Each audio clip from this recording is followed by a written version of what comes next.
പ്രിയ പ്രേക്ഷകർക്ക് നേഷൻ ന്യൂസിലേക്ക് സ്വാഗതം. ഇന്ന് മെയ് 1 ലോക തൊഴിലാളി ദിനം. സമത്വസുന്ദരമായ ലോകത്തിനായി ഇന്നും തുടരുന്ന സുദീർഘമായ തൊഴിലാളി വർഗ പോരാട്ടത്തിന്റെ ആവേശം തുടിക്കുന്ന ദിനം. ലോകമാകെയുള്ള തൊഴിലാളികളെ കോർത്തിണക്കുന്ന വർഗബോധത്തിന്റെ മഹത്വം മെയ് ദിനം നമ്മെ ഓർമ്മിപ്പിക്കുന്നു.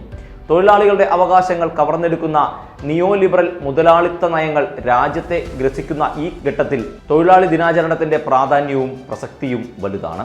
മെയ് ദിനത്തിന്റെ ചരിത്രവും പ്രാധാന്യവും എന്താണെന്ന് നോക്കാം.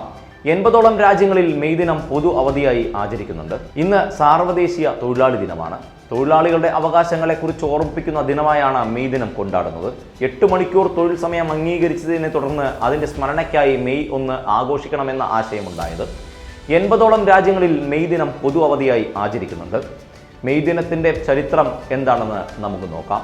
തൊഴിലാളി ദിനം അല്ലെങ്കിൽ മെയ് ദിനം ലോകമെമ്പാടുമുള്ള തൊഴിലാളികളുടെ കഠിനാധ്വാനത്തെ മാനിക്കുകയും അവരുടെ നേട്ടങ്ങൾ ആഘോഷിക്കുകയും ചെയ്യുന്ന ദിവസമാണ്. 19-ാം നൂറ്റാണ്ടിൽ അമേരിക്കയിലെ തൊഴിലാളി യൂണിയൻ പ്രസ്ഥാനത്തിലാണ് തൊഴിലാളി ദിനം ആദ്യമായി ആചരിച്ചു തുടങ്ങിയത്. അമേരിക്കയിലും കാനഡയിലും തൊഴിലാളി ദിനം സെപ്റ്റംബറിലെ ആദ്യ തിങ്കളാഴ്ചയാണ് ആഘോഷിക്കുന്നത്. തൊഴിലാളികളെയും സമൂഹത്തിന് അവർ നൽകിയ സംഭാവനകളെയും ബഹുമാനിക്കുന്ന ദിവസമായാണ് ഈ ദിവസം കണക്കാക്കിയിരുന്നത്. പിന്നീട് 1889-ൽ US-ലെ സോഷ്യലിസ്റ്റ് ഗ്രൂപ്പുകളുടെയും ട്രേഡ് യൂണിയനുകളുടെയും ഒരു സംഘം മെയ് 1 തൊഴിലാളി ദിനമായി നിശ്ചയിച്ചു. 1886-ൽ ചിക്കാഗോയിൽ നടന്ന ഹെയ് മാർക്കറ്റ് ലഹളയുടെ ഓർമ്മയ്ക്കായാണ് ഈ ദിവസം തൊഴിലാളി ദിനമായി ആചരിക്കുന്നത്. തൊഴിലാളി പ്രതിഷേധ റാലിക്കിടെ ആരോ പോലീസിന് നേരെ ബോംബെറിഞ്ഞു. ഇതിനെ തുടർന്ന് റാലിയിൽ വലിയ സംഘർഷമുണ്ടാവുകയും പോലീസും തൊഴിലാളികളും തമ്മിൽ വലിയ ഏറ്റുമുട്ടൽ ഉണ്ടാവുകയും ചെയ്തു. അന്ന് നടന്ന ആക്രമണത്തിൽ നിരവധി പേർ മരിച്ചു. തെളിവുകൾ ഇല്ലാതിരുന്നിട്ടും 8 തൊഴിലാളി പ്രവർത്തകരാണ് അന്ന് ശിക്ഷിക്കപ്പെട്ടത്. ഇതാണ് മെയ് ദിനത്തിന്റെ ചരിത്രം. എങ്ങനെയാണ് മെയ് ദിനം ഉണ്ടായത് എന്നുള്ള ചരിത്രമാണ് ഇപ്പോൾ പറഞ്ഞത്. ഇനി ഇപ്പോഴത്തെ കണക്കുകളിലേക്ക് വരാം. പാർലമെന്റിൽ അവതരിപ്പിച്ച കണക്കുകൾ പ്രകാരം 2014-2022 വരെയുള്ള കാലയളവിൽ കേന്ദ്ര ഗവൺമെന്റ് സർക്കാർ സർവീസിലും പൊതുമേഖലാ സ്ഥാപനങ്ങളിലുമായി രാജ്യത്താകെ ഉദ്യോഗം നൽകിയത് വെറും 7.22 ലക്ഷം പേർക്കാണ്.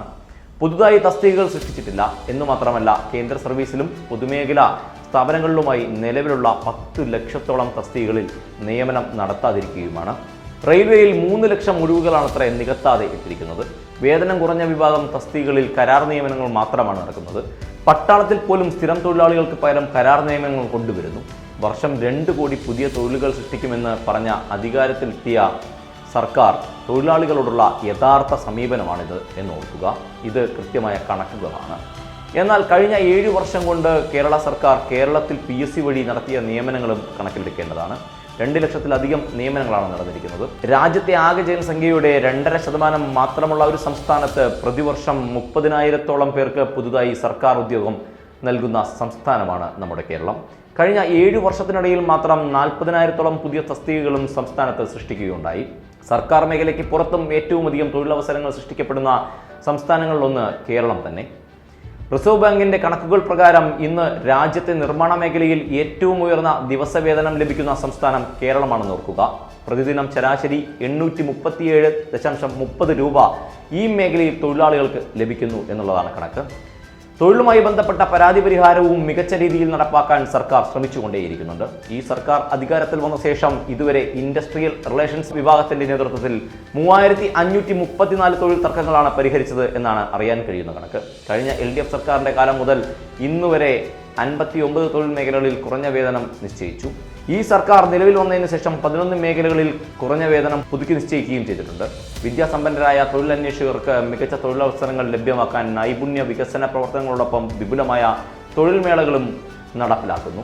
ഇതുവരെ 96,792 പേർക്കാണ് തൊഴിൽ മേളകൾ മുഖേന തൊഴിൽ ലഭ്യമായത് എന്നാണ് കണക്ക്. അതിഥി തൊഴിലാളികളുടെയും സ്ത്രീ തൊഴിലാളികളുടെയും ക്ഷേമത്തിനായി നിരവധി പദ്ധതികൾ സർക്കാർ ആവിഷ്കരിച്ചിട്ടുണ്ട്. കേരളത്തിൽ തൊഴിലാളി ക്ഷേമ പ്രവർത്തനങ്ങൾ രാജ്യത്തെ തൊഴിൽ മേഖലയിൽ നിലനിൽക്കുന്ന തൊഴിലാളി വിരുദ്ധ സമീപനങ്ങളോടുള്ള ചെറുത്തുനിൽപ്പ് തന്നെയാണ്, പറയാതെ വയ്യ. ചൂഷണങ്ങളില്ലാത്ത സമത്വസുന്ദരമായ ഒരു ലോകം അസാധ്യമല്ല. ഇച്ഛാശക്തിയോടെ അതിനായുള്ള സമരങ്ങൾ തുടരുകയാണ് വേണ്ടത്. അത് കേരളത്തിലായാലും ശരി, കേന്ദ്രത്തിലായാലും ശരി, രാജ്യത്തൊട്ടാകെയായാലും ശരി. അവയ്ക്ക് ഊർജം പകരാനും തൊഴിലാളി വർഗത്തിന്റെ ഐക്യം സുദൃഢമാക്കാനും ലോക തൊഴിലാളി ദിനം നമുക്ക് പ്രചോദനം പകരട്ടെ. ഏവർക്കും മെയ് ദിനാശംസകൾ.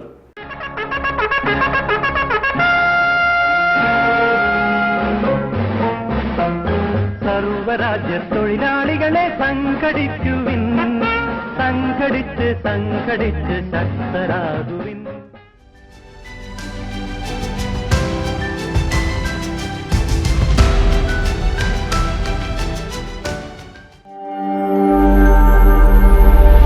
നാഷൻ ന്യൂസ് ലൈവ്, സത്യം, ചരിത്രം, വർത്തമാനം.